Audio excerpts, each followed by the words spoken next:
there, Riderflex Nation. Steve Urban here with more career advice and job interviewing tips for you. And as a quick reminder, if you enjoy our podcast, please remember to subscribe to our channel and like the episodes. And on today's podcast, why I think CEOs and presidents of companies should have severance packages.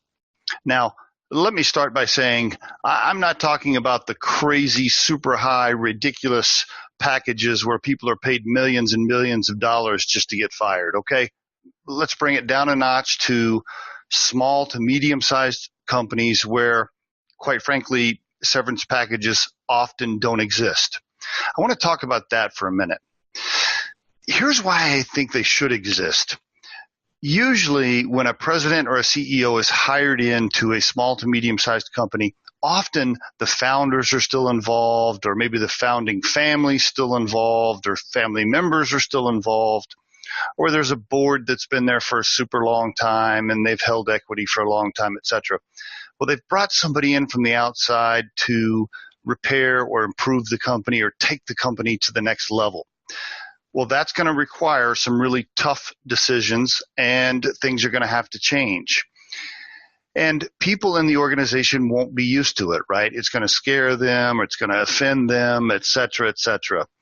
Well, if these new CEOs or new presidents, if they don't have some sort of protection with a severance package, I can promise you they're going to be a little bit nervous about saying certain things or making certain changes.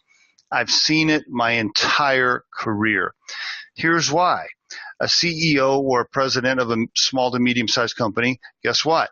They have bills, they have families, they have mortgages, they have college tuitions to prepare for, and they're trying to protect their own personal financial situation, right? So when they get that job making, I don't know, let's call it between 150 or 250 grand a year, when they get that job, now they go into protection mode, right, for their own personal safety, their personal finances. And if they don't have a severance package, if there's not some sort of buyout or whatever you want to call it to remove them from the organization, trust me, they're going to be a little bit nervous about making moves too fast. And that's not what you want.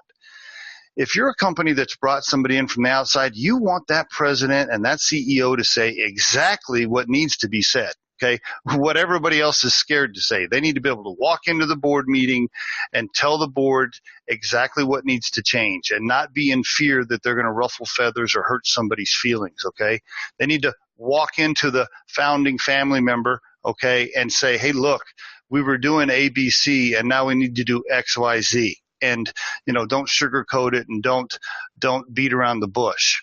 And that's why I think it's just so important to give them some protection. And quite often in small to medium-sized companies, I don't see that. So what you get is you get a $200,000 person that you brought in, and guess what? They sit on it because they need that to protect their family. They don't really say what needs to be said. They don't really get rid of people that might be sacred cows in the organization, and they just tread lightly. They're too careful, and they don't really make the changes that need to be made. Therefore, I am in favor of severance packages for executives running companies pretty much at all sizes.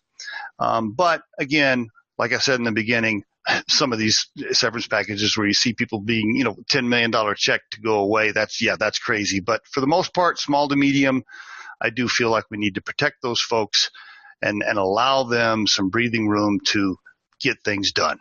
And there is your Riderflex tip of the day. We truly hope you find our material helpful and entertaining.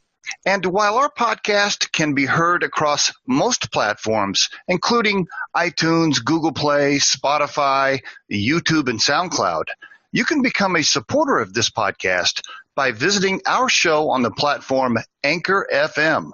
That's anchor.fm/Riderflex.